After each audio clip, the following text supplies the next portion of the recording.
श्री रामचंद्र जी ने अश्वमेध यज्ञ का घोड़ा छोड़ा। वो घोड़ा उन्हीं के पुत्रों ने पकड़ लिया और उनसे युद्ध करने के लिए रामचंद्र जी निकल पड़े। वो तो अंतर्यामी भी नहीं। अरे जिस व्यक्ति को यह नहीं पता कि तू जिससे युद्ध करने जा रहा है वो तेरे ही पुत्र हैं, उनमें से एक तो तेरा ही खून है, एक तो चलो उसको तो महर्षि वाल्मीकि जी ने अपनी शब्द शक्ति से घास का तिनका लेके बनाया था, लेकिन वो लव तो रामचंद्र जी का अपना खून था। तो हम तो श्री रामचंद्र जी को भगवान भी नहीं कह सकते, क्योंकि भगवान तो अंतर्यामी होता है, भगवान तो आगे पीछे की जानता है। तो क्या उस रामचंद्र जी को यह भी नहीं पता चला कि तू जिससे युद्ध करने जा रहा है वो तेरा ही खून है, तेरा ही बेटा है? बाप बेटे आपस में युद्ध करेंगे क्या? और देखिए कमाल की बात है, उन दोनों बालकों ने महर्षि वाल्मीकि जी के आश्रम में रहकर इतनी तगड़ी शक्ति प्राप्त करी, हनुमान जी को उन्होंने हरा दिया, हनुमान जी को बेहोश कर दिया, बांध दिया उन्होंने। हनुमान जी की वो गदा वदा सब दूर जा गिरी, टूट गई, फूट गई। अंगद को उन बालकों ने पराजित कर दिया, सुग्रीव को हरा दिया, भरत को हरा दिया, लक्ष्मण को हरा दिया, शत्रुघ्न को हरा दिया, श्री रामचंद्र जी की पूरी सेना को परास्त कर दिया। ये मजाक की बातें नहीं है, ये रियलिटी है। हनुमान तक को फेल कर दिया। और अंत में श्री राम का नंबर आ गया। उसी समय वहां पे सीता पहुंच गई, महर्षि वाल्मीकि जी पहुंच गए, उनका बीच बचाव किया, वरना उनको भी मुंह की खाके जानी पड़ती, मुंह की खाके। क्योंकि सर्वशक्तिमान तो है नहीं श्री रामचंद्र, वो तो एक विष्णु का अवतार है। जब बाली के आमने सामने होके युद्ध नहीं कर सका तो वो दोनों बच्चे भी निश्चित तौर पे उसको हराते। और जब श्री राम को इस बात का पता चला कि ये तो मेरे ही पुत्र हैं, अपनी हार से दुखी होकर, अपनी पराजय से दुखी होकर, और एक बाप को बेटे हरा दें लड़ाई में। अब देखो भाई, उस समय थप्पड़ वप्पड़ मार के तो लड़ाई होती नहीं थी। उस समय तो ये शक्तियां थी, बाण वगैरह थे, अग्नि बाण थे, पहले उनसे लड़ाई हुआ करती थी। तो उन सभी विद्याओं में उन दोनों बालकों ने श्री रामचंद्र जी के खानदान को परास्त कर दिया। इस बात से दुखी होके, क्योंकि श्री रामचंद्र जी लोकलाज में तो थे ही। अरे लोकलाज के कारण, अपनी झूठी इज्जत और शानो शौकत के कारण ही तो उन्होंने सीता जी को अयोध्या से निकाला था, वरना भोगता रहता वो धोबी, क्या फर्क पड़ता है? क्या फर्क पड़ता है? एक व्यक्ति यदि भोग रहा तो भोगने दो। लेकिन उनसे उतना भी सहन नहीं हुआ कि मेरे खानदान के ऊपर ये कलंक लग गया। तो लोकलाज में जीते थे वो, तो काहे के भगवान थे। भगवान तो नीचे आके आज वर्तमान में ज्ञान दे रहा है, संत रूप में, संत रामपाल जी के रूप में। और क्या कह रहे हैं लोकलाज के विषय में कि लोकलाज ना कीजिए, निर्भय हो रहिए, जय मन चावे राम को तो दासा तन धरिए। लोकलाज नहीं करनी भगत ने, दुनिया को देख के भक्ति नहीं हो सकती। दुनिया तो हमेशा काल प्रेरणा से आपकी टांग खींचेगी। दुनिया हमेशा आपको मायूस करेगी। दुनिया आपकी उन्नति से, जलेगी, तो दुनिया को देख के आप जी भक्ति करोगे क्या? लेकिन श्री रामचंद्र जी में उतनी समझ भी नहीं थी। मान बढ़ाई, क्योंकि राजा का लड़का था, राजा था। अब अहंकार तो राजा में सर्वप्रथम होता है। राजा किसी की ना नहीं सुन सकता, राजा अपनी बेइज्जती को बर्दाश्त नहीं कर सकता, क्योंकि राजा में अहंकार होता है। यह प्रथम गुण होता है राजा में। उस समय राजा थे, आज मुख्यमंत्री और ये प्रधानमंत्री हो गए। तो अपने ही पुत्रों से पराजय का मुंह देखने के बाद और अपने कुल खानदान की दुर्गति उन्हीं की आंखों के सामने हो गई, क्योंकि दुर्वासा ऋषि के श्राप के कारण लक्ष्मण को भी रामचंद्र जी ने ही मृत्यु दंड देना था। अब बताइए, जिस दीपावली को मना के, जिस रामचंद्र जी को खुश करके, उनकी भक्ति करके, राम राम राम राम का जाप करके आप जी अपनी मुक्ति की सोच रहे हैं, मोक्ष प्राप्त करने की सोच रहे हैं, उस रामचंद्र जी ने अपने सगे भाई लक्ष्मण को मृत्यु दंड की सजा सुनाई। मृत्यु दंड की। ये श्रीमद् वाल्मीकि रामायण को पढ़ना, गीता प्रेस गोरखपुर से प्रकाशित है। जब यमराज श्री रामचंद्र जी को लेने के लिए आए, उनको संदेशा देने के लिए आए कि अब आपकी लीला का समय पूरा हो गया है, अब आपको अपने धाम में चलना है। और उस समय यमराज की एक शर्त थी कि आपकी और मेरी वार्ता के बीच में यदि कोई दूसरा आ गया तो आपने उसको मृत्यु दंड देना पड़ेगा। रामचंद्र जी ने यमराज को यह वचन दिया। अब सारा षड्यंत्र इस काल का है, काल का।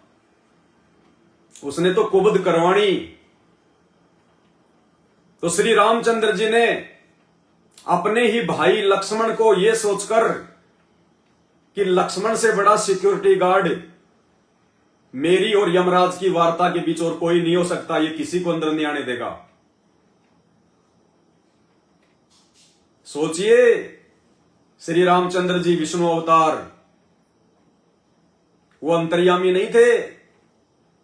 अगर अंतर्यामी थे तो फिर आपको मानना पड़ेगा कि जानबूझकर अपने भाई लक्ष्मण को मरवाने के लिए उन्होंने द्वारपाल के रूप में उसको चुना। यदि वो अंतर्यामी थे तो, यदि अंतर्यामी थे तो फिर उनको इन सब बातों का मालूम होता कि ऐसे ऐसे यमराज जी और मेरी बीच में ये चर्चा होगी, उधर से दुर्वासा ऋषि आएगा और वो जबरदस्ती करके लक्ष्मण को हमारे बीच में भेजेगा और मुझे मजबूरन अपने भाई को मृत्यु दंड की सजा देनी पड़ेगी। अगर श्री रामचंद्र जी इन बातों को जानते थे, यदि वो अंतर्यामी थे, तो फिर आपने ये भी मानना पड़ेगा कि जानबूझकर श्री रामचंद्र जी ने अपने भाई लक्ष्मण को मारा, उनको मृत्यु जो है वो दंड दिया। और यदि उनको नहीं पता था, वो अंतर्यामी नहीं थे, तो फिर काहे के भगवान, काहे के परमात्मा, जिनको ये नहीं पता कि 20 मिनट के बाद में क्या होने वाला है, मैं मेरे भाई को मृत्यु दंड देने वाला हूं, वो क्या दुनिया चलाएगा, क्या ये सृष्टि चलाएगा? भगवान तो पूरी पृथ्वी के प्रत्येक जीव की खोज खबर रखता है, अपने प्रत्येक जीव आत्मा की खैर खबर रखता है। उसके जीवन से लेके उसकी मृत्यु तक का सारा हाल उनकी आंखों के सामने होता है। उसको कहते हैं अंतर्यामी। तो खुद के भाई को उन्होंने मृत्यु दंड की सजा सुनाई। खुद की पत्नी जंगल में निष्कासित करनी पड़ी। खुद के बेटे उसके शत्रु हो गए। अब आप विचार करो भाई और बहनों, जो व्यक्ति राजा होते हुए अपने भाई को मृत्यु दंड दे दे, जिसकी पत्नी उसको छोड़ के चली जाए, जिसके बच्चे उसके दुश्मन हो जाएं, जनता जिसके विरुद्ध उंगली करने लग जाए, वो व्यक्ति कभी सुखी हो सकता है क्या? जिंदगी में सुखी नहीं हो सकता। तो ऐसे दुखी रामचंद्र जी की भक्ति करके और ये मनमाना राम राम राम राम राम राम राम राम इस मंत्र का जाप करके आप कैसे सुखी हो जाओगे? जो रामचंद्र अपनी पत्नी को सुखी नहीं कर सका, अपने बच्चों को सुखी नहीं कर सका, जो खुद सुखी नहीं रह सका, अपने भाई को सुखी नहीं कर सका, वो आपके 5 रुपए की मोगरा अगरबत्ती की धुआं उसके नाक में छोड़ने से कैसे प्रसन्न हो जाएगा? आप तो उल्टा पोल्यूशन फैला रहे हो। जो श्री रामचंद्र जी अपनी गंगा जैसी पवित्र पत्नी का नहीं हो सका, जो श्री रामचंद्र अपने स्वामी भगत भाई का नहीं हो सका, वो आपके राम राम राम राम करने से आपका कैसे हो जाएगा? और इन सब बातों से दुखी होकर श्री रामचंद्र जी ने अंत में सरयू नदी में डूबकर अपनी जीवन लीला समाप्त की। छलांग लगाई उन्होंने दुख में दुखी होके कि मेरा तो जीना निरर्थक है, बेकार है। सरयू नदी में छलांग मार के मरे। देसी भाषा में कहते हैं डूब के मरना। शास्त्रों में आप लोगों को चाशनी लगा के लिख दिया गया,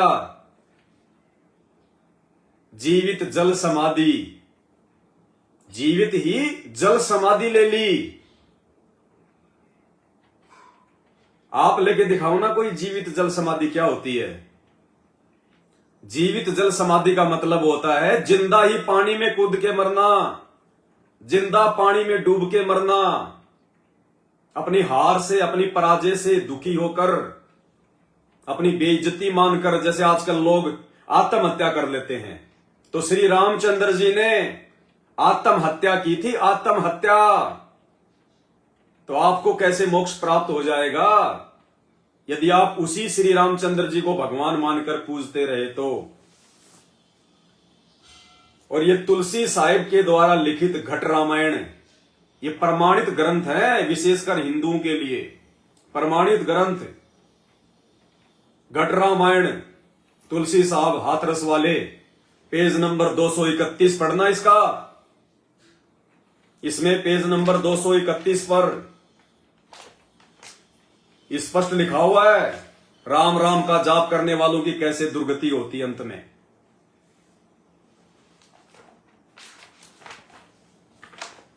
पेज नंबर 231 घट रामायण।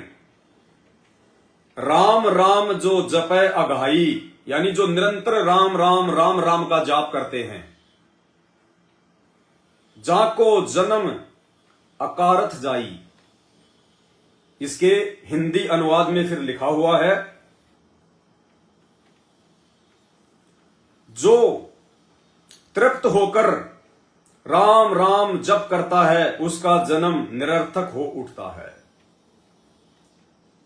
यह घट रामायण में लिखा हुआ पेज नंबर 231 पर कि राम राम का जाप करने वाले का जीवन निरर्थक हो जाता है, बेकार हो जाता है, वो 84 लाख योनियों में जाता है, उसकी मुक्ति नहीं होती। प्रमाणित ग्रंथ पढ़ लेना 231 पेज पर घट रामायण में, तुलसी साहब हाथरस वाले द्वारा लिखित। तो आपके आज ही दीपावली मनाने से, दीपावली के नाम पे पाखंड करने से, एक मनोरंजन के रूप में आप लोग आज दिवाली मनाते हो। मनोरंजन के रूप में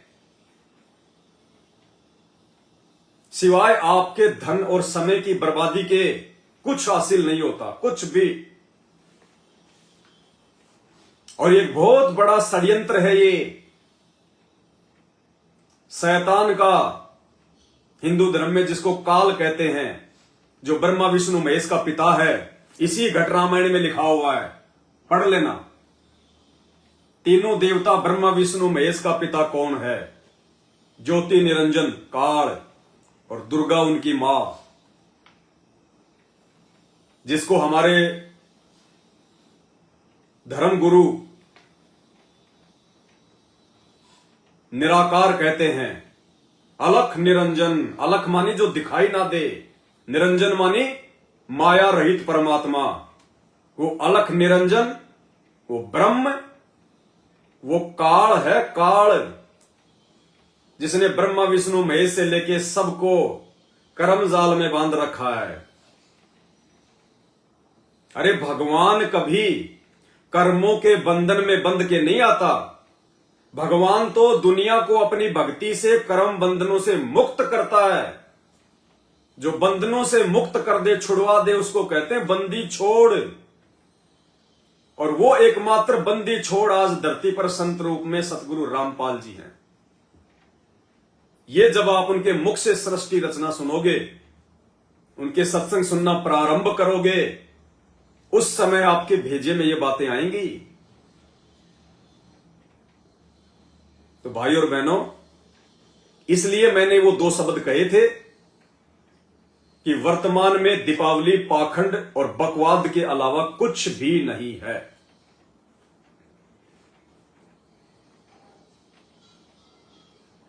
ये मानव जन्म, ये मानव शरीर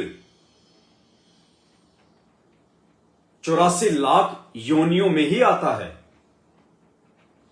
84 लाख प्रकार की योनियां, 9 लाख प्रकार के तो आपके वैज्ञानिक पेड़ पौधे की योनियां ढूंढ चुके हैं कि 9 लाख प्रकार के पेड़ पौधे होते हैं।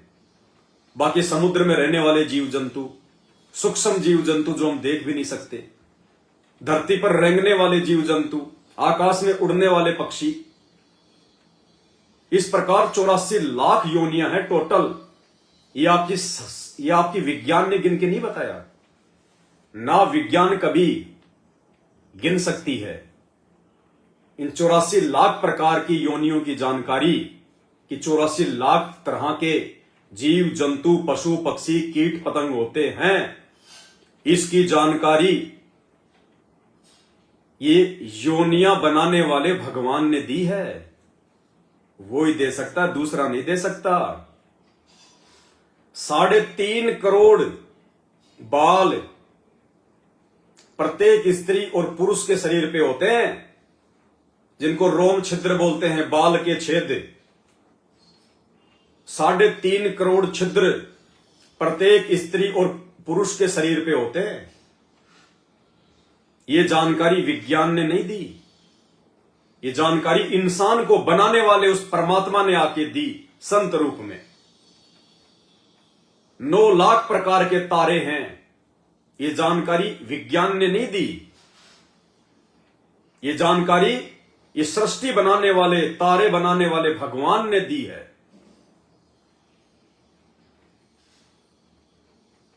तो भाई और बहनों, ये मानव शरीर हमें 84 लाख प्रकार की योनियों से भिन्न प्राप्त हुआ है। और इसके पीछे बहुत गहरी एक कहानी है, एक स्टोरी है। जब तक आप उस कहानी से परिचित नहीं होंगे, और वो कहानी कोई मनमुखी नहीं है, इस घट रामायण में सृष्टि रचना लिखी हुई है। जितना तुलसी साहब को ज्ञान था इस घट रामायण में, और यथार्थ सृष्टि रचना कबीर सागर में लिखी हुई है, और उसका सही से अनुवाद करके आज दुनिया को एकमात्र जगत गुरु संत रामपाल जी ने अपने सत्संगों के माध्यम से दी है। थोड़ा समय निकालकर YouTube पर जाकर सर्च करें, सृष्टि रचना संत रामपाल जी महाराज। देखो, आप लोग मोबाइल में सारा दिन बकवाद भी तो सुनते हो, शॉर्ट वीडियो दुनिया भर के, जो आपकी सोच को खराब कर रहे हैं, आपके विचारों को मलिन कर रहे हैं, गंदा कर रहे हैं, आपका समय बर्बाद कर रहे हैं। फेसबुक पर रील्स वगैरह देखते रहते हैं, अर्धनग्न लड़के लड़कियां, फालतू की बातें, फालतू में आपका डाटा खर्च हो रहा, आपका समय खर्च हो रहा। ये कौन करवा रहा है? ये बहुत गहरी साजिश है। तुम्हें लग रहा होगा ये तो वैज्ञानिक लोग कर रहे हैं, ये तो विज्ञान के माध्यम से हो रहा है, ये तो फेसबुक वाले ने नई एप्लीकेशन लॉन्च कर दी, तुम खुश हो जाते हो। ये ना तो फेसबुक वाले की बस की बात है, ना यूट्यूब वाले की बस की बात है। अगर इनके बस की बात होती तो श्री राम और श्री कृष्ण जी गर्मी के दिनों में एक हाथ में लेके पंखा और अपना वो पसीना सुखाया करते थे। एक ढंग का सा वो पंखा भी नहीं बना पाए, ना श्री राम ना श्री कृष्ण। रथ पे चला करते थे, घोड़े जोड़ के, खच्चर जोड़ के, ढंग की रोड भी नहीं बना पाए वो। और तुम क्या सोचते हो कि आज का इंसान, इस कलयुग का इंसान जो इतना नीचे गिर चुका है, ये उस इंसान ने बनाए हैं? ये गाड़ी घोड़े, internet, aeroplane, helicopter, satellite, mobile, TV, दुनिया भर का इंस्ट्रूमेंट, तुम्हें क्या लगता है ये इंसान की दिमाग की उपज है क्या? कदापि नहीं हो सकती। त्रेता और द्वापर युग के इंसानों की तुलना में वर्तमान समय के इंसानों का स्तर, चाहे वो बौद्धिक स्तर हो, चाहे वो नैतिक स्तर हो, वो नीचे ही गिरा है, ऊपर नहीं चढ़ा। तो ये मात्र वर्तमान के इंसान के दिमाग की उपज नहीं है। इस इंसान को ये दिमाग, ये सोच उस पूर्ण ब्रह्म परमेश्वर जी ने दी है। और वर्तमान में ही क्यों दी? कलयुग भी 5,500 वर्ष बीत चुका है। आज ही इंसान को 50 वर्षों के अंदर अंदर ये विज्ञान क्यों दी है भगवान ने? क्योंकि आज भगवान ने इस समय स्वयं धरती पर प्रकट होना है। ये भक्ति युग है, यही वो समय है, वो नाम जपने का, जिसके विषय में कहा जाता है कलयुग केवल नाम आधारा, सुमर सुमर नर उतरे पारा। इस मानव शरीर में इंसान को पूर्ण मोक्ष की जानकारी देने के लिए, पूर्ण मोक्ष प्राप्त करवाने के लिए, उस नाम के माध्यम से इस वर्तमान समय में कलयुग की बिचली पीढ़ी चल रही है, उस भगवान ने, उस कबीर देव ने संत रूप में स्वयं प्रकट होना था। और 8 सितंबर 1951 को गांव धनाना, जिला सोनीपत, हरियाणा में वो पूर्ण ब्रह्म परमात्मा, राजाओं का राजा, शहंशाहों का शहंशाह, भगवानों का भगवान, अल्लाहों का अल्लाह, सतगुरु रामपाल जी स्वयं धरती पर प्रकट है। ज्ञान से ही ज्ञान होता है। जब तक आप किसी के विचार नहीं सुनोगे, आप किसी को नहीं समझ पाओगे।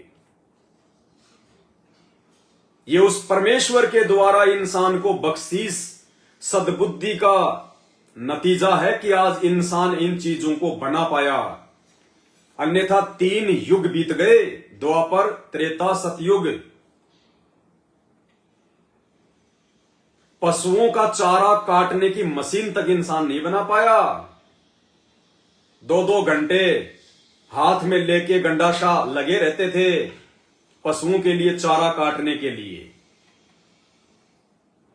3 युग बीत गए, ये इंसान आटा पीसने की एक चक्की नहीं बना पाया। हमारी माता बहनें सुबह 4 बजे उठकर लग जाती थी आटा पीसने, पसीने में पसीना हो जाती थी, 2 घंटे लगते थे।